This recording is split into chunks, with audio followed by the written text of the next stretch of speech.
Hey guys, what is up? Today I'm going to give you a few quick pointers and show you my DDM high conversion garage door lift, whatever you'd call it.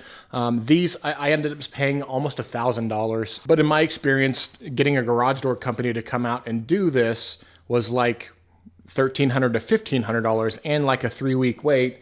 And the reason I did it is for this lift, and this lift was already here sitting in the garage and I wanted to install it. So I went this route, and it took like maybe a couple days to ship, and it got here quick.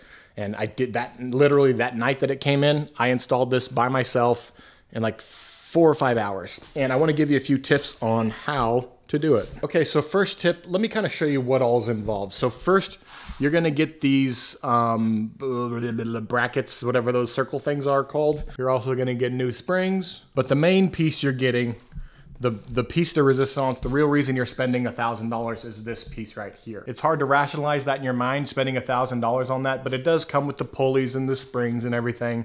But here's why I spent $1,000 is I spent an extra like $125 to get this piece pre-assembled.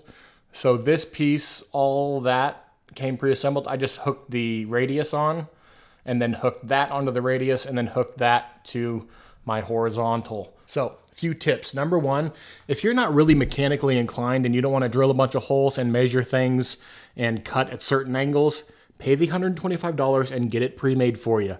I'm telling you, I haven't experienced installing it the other way, but having it pre-made, I think took a lot of time off my install. All right, second tip, think outside the box a little bit when you're installing it. For instance, this is where their kit starts. This is where your vertical track ends right here, your stock, because you use your vertical track, you use your corner bracket, and you use your horizontal track. So when I was lining this initial piece up to this piece, for the life of me, I sat there for 30 minutes probably trying to figure out how to get it lined up, and it wouldn't line up because like the depth of that was like too deep, like too shallow or whatever. And eventually what I figured out was I just loosened this screw right here, which is what controls the vertical back and forth of this track, like how close it is to the wall and how far away it is from the wall. And I just moved it out like 5 millimeters or something. And that allowed me to get this to sit right there with that and be very much flush. All right, my third tip is gonna be looking online for directions and stuff like that. I didn't get an instruction booklet in mine, so I didn't realize like I had to use my top brackets there, the 90-degree brackets that this piece is attaching to, this little insert right there. I didn't realize I had to use that. So I'm looking all around in the packaging for, you know, that 90-degree piece. Couldn't find it anywhere. And I'm just like, what the frick? What? I'm missing something. Turns out, I mean, you use your own. Little things like that, I didn't really realize. The wall mount garage door opener I installed. This I installed. I had a little bit of problems with the spools and the spring, and my contractor came the next day and I just had him help me out. It's a little, you got to be real careful and kind of methodical when you do like the springs and that. You have to like clamp the bar, figure out which direction it's going, stop the bar from moving, wind the springs, make sure those aren't unspooling the cable and whatnot. Also get one of these Gorilla platforms. These things you can get, they're a nice wide platform. They're like 100, maybe 150 bucks. These stand up, they can extend up quite a ways, and you get lateral movement back and forth. That thing helped a ton when I was installing this, taking this whole bar off. I had to move, you have to move everything up.